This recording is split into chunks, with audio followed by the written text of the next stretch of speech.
Okay so guys, चलिए start करते हैं हम लोग।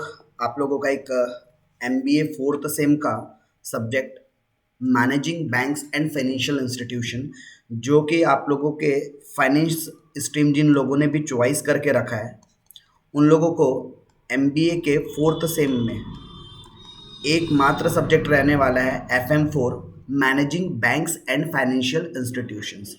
इस पूरे सब्जेक्ट का ओवरव्यू लेने से पहले मैं आप लोगों को कुछ बेसिक चीज़ें बता दूं।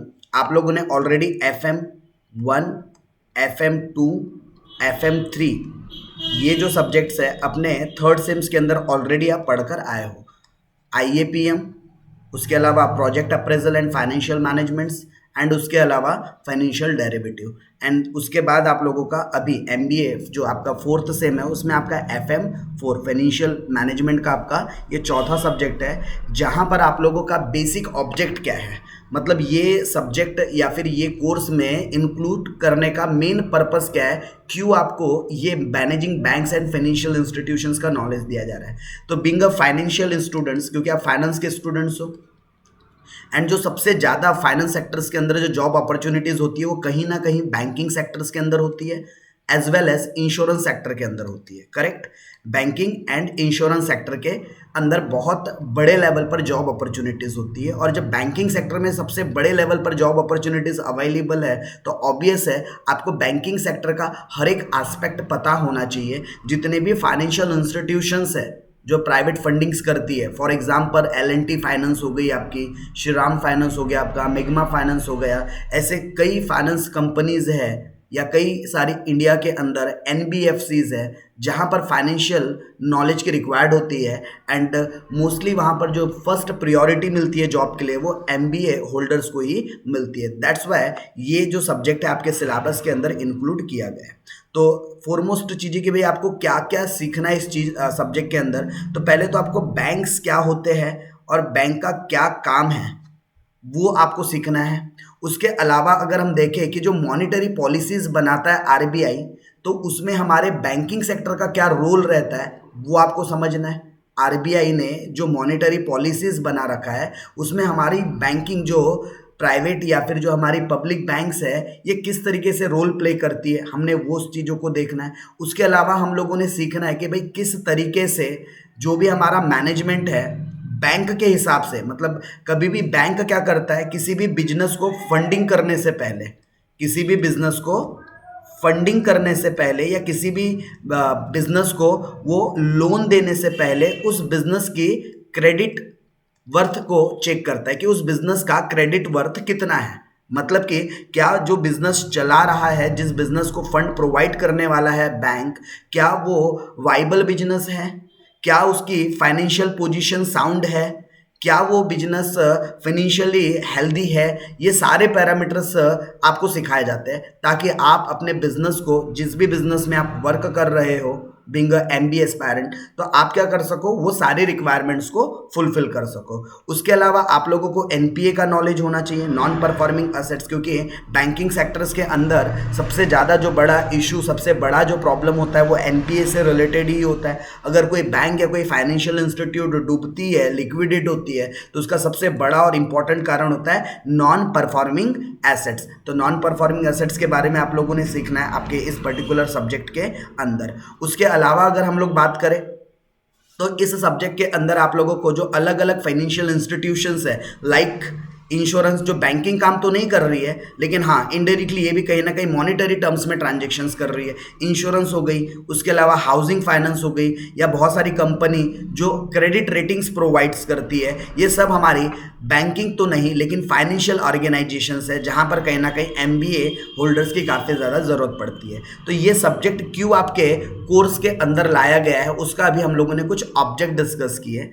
आज हम लोग बात करेंगे ओनली आपके सिलेबस को लेकर के, आपके सिलेबस के अंदर क्या क्या चीज़ें डाली गई है। ये सिलेबस एज पर RTMNU है, राष्ट्र संत तुकडोजी महाराज नागपुर यूनिवर्सिटी के द्वारा दिया गया ये कोर्स है, जो कि MBA फोर्थ सेम के फाइनेंस के स्टूडेंट्स के लिए है। MBA फोर्थ सेम के जितने भी फाइनेंस के स्टूडेंट्स होंगे, फाइनेंस स्ट्रीम के स्टूडेंट्स होंगे, उनके लिए स्पेशली ये सिलेबस डिज़ाइन किया गया है, राइट। तो यहाँ पर आप लोगों को ओवरऑल एज यूजुअल हर बार की तरह टोटल 5 मॉड्यूल्स पढ़ने हैं। 5 आपके पास डिफरेंट यूनिट रहेंगे, module 1, module 2, module 3 and module 4, last module 5। अब हर एक मॉड्यूल में आपको क्या क्या चीज़ें सिखाने की कोशिश किया गया है। तो सबसे पहला जो आपका मॉड्यूल है, nature and role of financial system, मतलब कि आपको इस यूनिट के या इस चैप्टर के नाम से बहुत सारी चीज़ें समझ में आ जाएगी। आपको फाइनेंशियल सिस्टम समझना है और ऑब्वियस है हम ये स्टडीज़ या ये फाइनेंशियल ऑर्गेनाइजेशन हम कहाँ की बात कर रहे हैं, इंडिया में है, तो हम ऑब्वियस है इंडिया के फाइनेंशियल सिस्टम्स की बात करेंगे। Over the seas financial system थोड़े वेरी कर सकते हैं, थोड़े डिफरेंट हो सकते हैं, लेकिन हम जितने भी नेचर्स या रोल्स की बात करेंगे फाइनेंशियल ऑर्गेनाइजेशंस का, वो विद इन इंडिया की बात करेंगे कि इंडिया के अंदर फाइनेंशियल सिस्टम कैसा है, इंडिया के अंदर बैंकिंग सिस्टम कैसा है। तो इसका पूरा का पूरा डिटेल थ्योरेटिकल नॉलेज कहाँ से लेना है, आपने मॉड्यूल नंबर 1 से लेना है, राइट। तो इसके अंदर आप लोगों को क्या क्या पढ़ना है, हमारे इंडिया का फाइनेंशियल सिस्टम का स्ट्रक्चर क्या है, किस तरीके से फाइनेंशियल सिस्टम इंडिया के अंदर डेवलप्ड होते हैं, या फिर कोई फाइनेंशियल इंस्टीट्यूशंस अगर आपको इस्टेब्लिश करनी है तो आपको कौन सी प्रोसीजर से होकर गुजरना पड़ेगा, उसका क्या स्ट्रक्चर होता है, ये हम लोगों ने थ्योरेटिकली डिस्कस करना है। उसके अलावा financial system and economical development, क्योंकि बिना फाइनेंस के कोई भी इकोनॉमिक ग्रोथ नहीं कर सकती, डेवलप्ड नहीं हो सकती। तो आपको फाइनेंस का यूज़ करते हुए उसका इम्पैक्ट हमारे इकोनॉमिक्स पर किस तरीके से पड़ रहा है और किस तरीके से हमारी इकोनॉमी ग्रो कर रही है, डेवलप्ड हो रही है, ये चीज़ आप लोगों ने इसके अंदर पढ़ना है। एंड उसके अलावा हमारा बैंकिंग सिस्टम किस तरीके से डेवलप्ड हुआ, पहले किस तरीके से मैनुअल बैंकिंग सिस्टम हुआ करता था और आज किस तरीके से कोर बैंकिंग सिस्टम हो चुका है, ये सारी चीज़ हमने किसके अंदर पढ़ना है, मॉड्यूल नंबर 1 के अंदर पढ़ना है, राइट। तो यानी कि module number 1 is all about the introduction, this is all about the introduction of what, of financial institutions, या फिर आप बोल सकते हो फाइनेंशियल सिस्टम्स। और हमारे इंडिया में फाइनेंशियल सिस्टम्स को चलाने के लिए या मैनेज या ऑर्गेनाइज करने के लिए एक जो बॉडी बनाई गई है उसको बोला गया है RBI, reserve bank of India, जिनको बैंकर्स बैंक भी कहा जाता है। तो ये है जो सारे के सारे फाइनेंशियल मैनेजमेंट का करता धरता है, मतलब RBI ही सारे रूल्स एंड रेगुलेशंस बनवाती है और वो अलग अलग फाइनेंशियल इंस्टीट्यूशंस के ऊपर क्या करती है, इम्पोज्ड करती है, करेक्ट। तो हमको ये सारी डिटेल्स कहाँ पढ़ना है, मॉड्यूल नंबर 1 के अंदर। अगर हम बात करें मॉड्यूल 2 की, तो मॉड्यूल 2 के अंदर हम लोगों को RBI जो मॉनिटरी पॉलिसीज बनाती है। अब देखो मार्केट के अंदर इन्फ्लेशन, डिफ्लेशन, उसके अलावा जो समय समय पर रेट, बैंक के जो रेट होते हैं, repo rate, reverse repo rate, CRR, ये जो बहुत सारे जो अलग अलग टूल्स या टेक्निक का इस्तेमाल करती है RBI मॉनिटरी पॉलिसीज को कंट्रोल्ड करने के लिए। क्योंकि देखो किसी चीज़ का भी सप्लाई होना, अगर ज़्यादा सप्लाई हो गया तो कहीं ना कहीं उसकी वैल्यू बहुत ज़्यादा कम हो जाती है। बोलते हैं ना, आप अगर हर जगह अवेलेबल हो तो आपकी वैल्यू क्या हो जाती है, कम हो जाती है, और आप कहीं पर बहुत रेयर जाओ तो भी आपकी वैल्यू कम हो जाती है। तो उस सप्लाई और आपका जो डिमांड है इसको क्या होना चाहिए, इसको क्या होना चाहिए, बैलेंस करते आना चाहिए। तो ये बैलेंस करने की जिम्मेदारी किसकी होती है, रिजर्व बैंक ऑफ इंडिया की होती है, और इसके लिए ये बहुत सारे मॉनिटरी पॉलिसीज बनाता है। तो जब हम ये मॉनिटरी पॉलिसीज के बारे में इन डिटेल पढ़ेंगे तो इसके अंदर हम लोग 2 टेक्निक पढ़ेंगे, एक क्वालिटेटिव टेक्निक और एक क्वांटिटेटिव टेक्निक। तो मॉनिटरी पॉलिसीज के अंदर हमको एक क्वालिटेटिव मेजरमेंट्स और क्वांटिटेटिव मेजरमेंट्स के बारे में पढ़ना होगा। तो unit number 2 means module number 2 it's totally depends on monetary policy. तो इस यूनिट के अंदर हमको पूरी की पूरी इन डिटेल मॉनिटरी पॉलिसीज के बारे में पढ़ना है। अगर आप कॉमर्स बैकग्राउंड के स्टूडेंट्स हो तो डेफिनेटली आपने कभी तो भी 12th क्लास के अंदर इन चीज़ों के बारे में थोड़ा बहुत बेसिक ओवरव्यू ले रखा होगा, क्योंकि 12th क्लास के जो इकोनॉमिक सब्जेक्ट है उसमें भी मॉनिटरी पॉलिसीज़ के बारे में थोड़ी बहुत जानकारी दी गई है, बट यहाँ उससे ज़्यादा इन डिटेल जाकर हम लोगों को पढ़ना है और प्रैक्टिकल जो रेलेवेंस है उनके साथ कनेक्ट करके हमको चीज़ों को पढ़ना है। उसके अलावा अगर हम बात करें मॉड्यूल नंबर 3 की, तो मॉड्यूल नंबर 3 के अंदर कमर्शियल बैंक क्या होते हैं, जैसे कि आप सुनते होंगे एक्सिस बैंक, HDFC बैंक, ये सब कैसी बैंक है? कमर्शियल बैंक्स है, जिसको आप शॉर्ट में प्राइवेट बैंक्स भी बोल सकते हो। ठीक है, क्योंकि इन लोगों का मेन पर्पस क्या होता है? बिजनेस इंडस्ट्रीज को डेवलप्ड करना, कमर्शियलाइज करना चीज़ों को। तो इस टाइप की बैंक्स क्या होती है, कैसे होते हैं, उनके कैरेक्टरिस्टिक्स क्या होते हैं, और ये किस तरीके से वर्कड करती है, उनके फंक्शंस क्या है कमर्शियल्स बैंक के, करेक्ट। और वो बैंक की रिस्पॉन्सिबिलिटीज क्या होती है towards the customer, towards the society. बहुत सारे लोगों को यही नहीं पता होता कि बैंक के पास एक्चुअल में पावर क्या है क्या नहीं, कस्टमर के पास क्या पावर है क्या नहीं, ये बहुत सारे कस्टमर्स को भी नहीं पता होता। तो इस यूनिट के अंदर हम लोग ये बात सीखेंगे कि किस तरीके से बैंक के पास पावर है, बैंक उस पावर को कैसे यूटिलाइज्ड करती है, बीइंग अ कस्टमर हमारे पास क्या क्या राइट्स या पावर है, और बीइंग अ बैंकर्स एक बैंकर की लाइबिलिटीज क्या होती है, उनकी क्या जिम्मेदारी होती है, वो चीज़ों को भी हमने इस यूनिट्स के अंदर पढ़ना है। एंड क्रेडिट मैनेजमेंट मतलब अगर आप किसी को लोन प्रोवाइड कर रहे हो या किसी से डिपॉजिट ले रहे हो, क्योंकि बैंक का तो मोस्टली ये दो ही काम होता है, लोगों से डिपॉजिट एक्सेप्ट करना और लोगों को अमाउंट प्रोवाइड करना लोन के फॉर्म में। तो बैंक का तो मेन फंक्शन ही होता है deposit the accepting the deposit and giving the loan. ये मेन क्रेडिट देना ही उनका मेन काम होता है और लोगों से क्रेडिट लेना उनका काम होता है। तो इसका ओवरऑल मैनेजमेंट किस तरीके से होना चाहिए, ये हमने मॉड्यूल नंबर 3 के अंदर सीखना है। उसके अलावा अगर हम बात करें मॉड्यूल नंबर 4 की, तो बैंकिंग इनोवेशंस, एनपीएस एंड सिक्योरिटाइजेशंस। मतलब कि देखो, लोन देने के बाद उस बैंक ने अगर प्रॉपर तरीके से रिकवरीज वगैरह नहीं कर पाया और अगर उसका पैसा कहीं ना कहीं बैड डेट की तरफ बढ़ रहा है या बहुत लंबे समय से पैसे रिकवर नहीं हो पा रहे उस पर्टिकुलर कस्टमर से, तो वो अकाउंट धीरे धीरे एनपीए होता चलता है। मतलब कि नॉन परफॉर्मिंग एसेट्स, ऐसी एसेट्स जिसका पैसा आपको रेगुलर बेसिस पर नहीं मिल पाता, जो कि काफ़ी सारा अमाउंट उनका क्या हो जाता है, ओवर ड्यू हो जाता है, ड्यू डेट चली जाती है बट पैसा मिलता नहीं है। तो कौन से ऐसे अमाउंट है जिनको हम लोग एनपीए कैटेगरीज में रखते हैं, उनकी डिटेल्स हमने इसके अंदर पढ़ना है। उसके रेमेडीज क्या है, किस तरीके से आप एनपीए होने के बाद अपने पैसे को रिकवर कर सकते हो, बैंक्स के पास क्या उनकी प्रॉपर्टीज़ को बेचने के और अपने पैसे रिकवर करने के राइट्स होते हैं, सिक्योर्ड लोन, अनसिक्योर्ड लोन की कहानी इसके अंदर हम लोगों ने सीखना है। क्योंकि जनरली सिक्योर्ड लोन के केसेस में एनपीए कुछ हद तक तो रिकवर हो जाते हैं, लेकिन अनसिक्योर्ड लोन में बिल्कुल भी चांस नहीं रहते कि नॉन परफॉर्मिंग असेट्स की रिकवरी हो सके।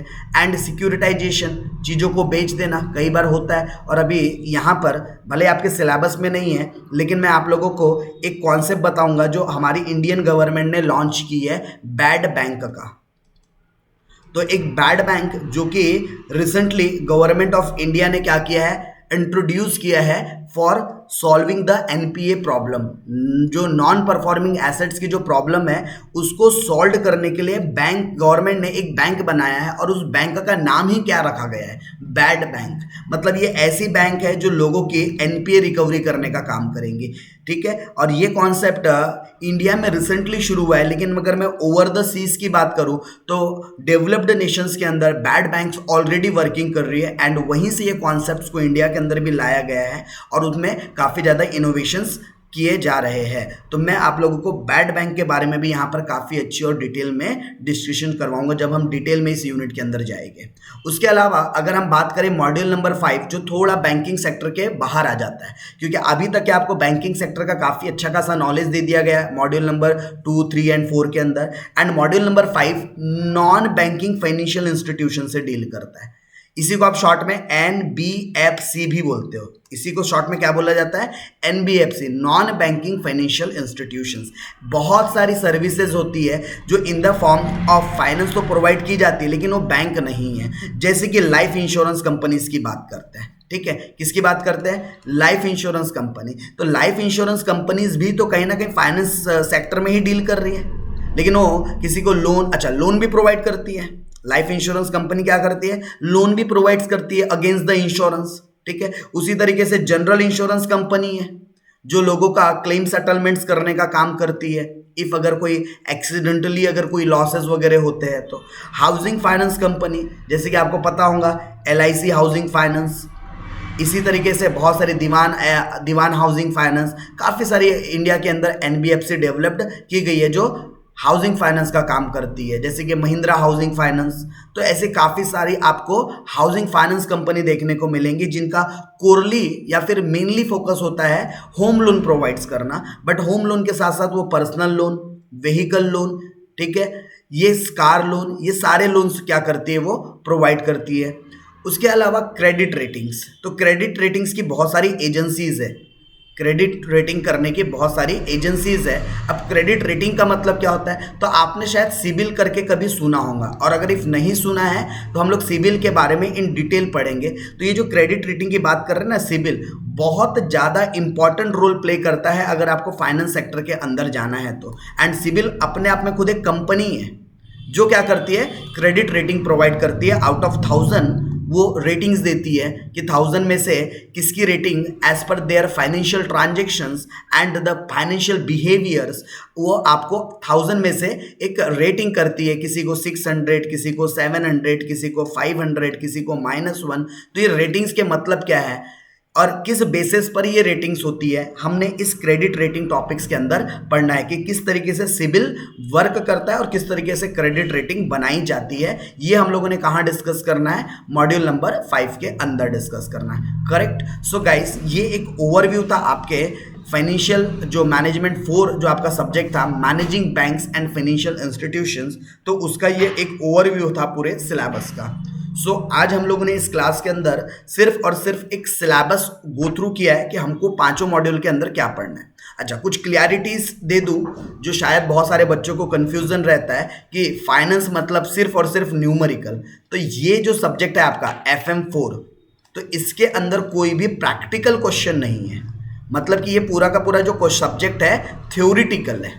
पूरा का पूरा सब्जेक्ट कैसा है, थ्योरिटिकल सब्जेक्ट है। इसके अंदर किसी भी प्रकार का प्रैक्टिकल न्यूमेरिकल क्वेश्चन नहीं पूछा जाएगा, करेक्ट। तो FM4 पूरा का पूरा थ्योरिटिकल बेस्ड सब्जेक्ट है। इसमें आपको प्रैक्टिकल कैलकुलेशंस बेस्ड क्वेश्चंस नहीं आने वाले। पूरे के पूरे क्वेश्चंस कैसे रहेंगे, इसमें थ्योरी बेस्ड रहेंगे, क्योंकि this paper completely based on theoretical. So ये सब्जेक्ट थ्योरी बेस्ड रहने वाला है। अगर आपको ये गलत फहमी है कि इसके अंदर भी न्यूमेरिकल है, तो इस गलत फहमी को हम पहले ही क्लास के अंदर क्या कर देते हैं, दूर कर देते हैं। ये पूरा का पूरा सब्जेक्ट कैसा है आपका, थ्योरिटिकल सब्जेक्ट है। आपको सारे फाइनेंस के कॉन्सेप्ट्स यहाँ पर समझने एंड सीखने विद प्रैक्टिकल रेलेवेंस, बट उस पर न्यूमेरिकल क्वेश्चन नहीं आने वाला, करेक्ट। चलिए, तो इतनी बात के साथ आज की क्लास को यहीं पर करते हैं एंड होप सिलेबस आप लोगों को एक बेसिक इंट्रो पता चल गया। हम नेक्स्ट क्लास से इसकी डिटेल्ड क्लासेस स्टार्ट कर देंगे, राइट गाइस।